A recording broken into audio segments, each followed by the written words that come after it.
Hello friends, in this video I would be discussing with you about mixed cell reference. Now what is mixed cell reference? Mixed cell reference is a combination of relative cell reference and absolute cell reference, where in mixed cell reference we need to give the reference of the cell, and there's new concept or a concept which is called row absolute and column absolute. So let's go to an example to understand how mixed cell reference works. Over here, I have an example where I need to calculate an HRA according to the cities, where the percentage are being given in the columns and the values are being given in the rows. Over here, I need to calculate this in a quick time. What can I do?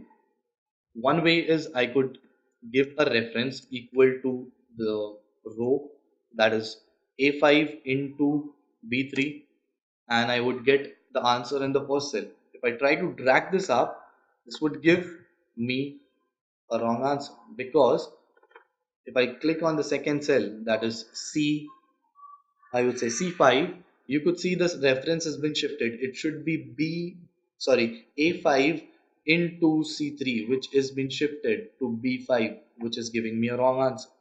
For example, if I try to fix this cell A5 to F4, this would also give me a wrong answer, because it would give me right answer for the first cell, first row, but if I try to drag this up, down, that would give me a wrong answer.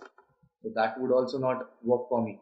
So in mixed cell reference, we have two concepts that we need to understand, that is known as row absolute and column absolute. So what is row absolute? First, in the data, we need to define or decide which data is being defined in data is defined in row wise and which is in column wise. So over here, clearly you could see the percentage 25%, 30%, and 35% are being defined in a column form, in a column, and this is defined in a row form. So we would be absolute, what we would be fixing up row absolute for the cell A5 and column absolute for the cell B3. How we can do it is, we would first give the reference as whatever the reference is, A5 into B3, and then before dragging it up, we would fix it through a concept of row and column absolute. So in while you're doing row absolute, you need to put the dollar sign before your alphabet. Over here, the row is this, A5 is my row, so I'll put dollar sign before the alphabet. Now to put the dollar sign before alphabet, there are two ways. I could go before this, I could keep my cursor before A, and I could just click shift and 4, shift and 4. Or else what you can do is, you can just click F4 thrice. First it would give you dollar sign on the both side. Once again, if you click F4, it would give you dollar sign after the alphabet, but we need before it, so we'll press F4 again thrice. Clicking thrice F4 would give me a dollar sign before alphabet, which would be a row absolute for me.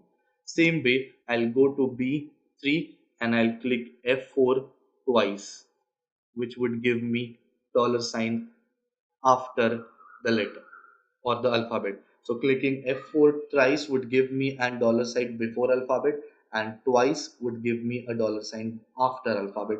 That would which is known as column absolute. Now once I'm done this, I'll click enter and I would just drag this up. And this would be done in a quick way. Just you need to put a formula in one cell and you can drag it. You could see the cell reference in the last cell or in any of the cell. The cell reference is being taken correctly because of row absolute and column absolute, which is known as mixed cell reference. You would see over here A7 into C3. But if I wouldn't have done this fixing of column and row, this would have been gone wrong. So that is how you can explain mixed cell reference. I hope this video will help you to explain mixed cell reference, and thank you guys.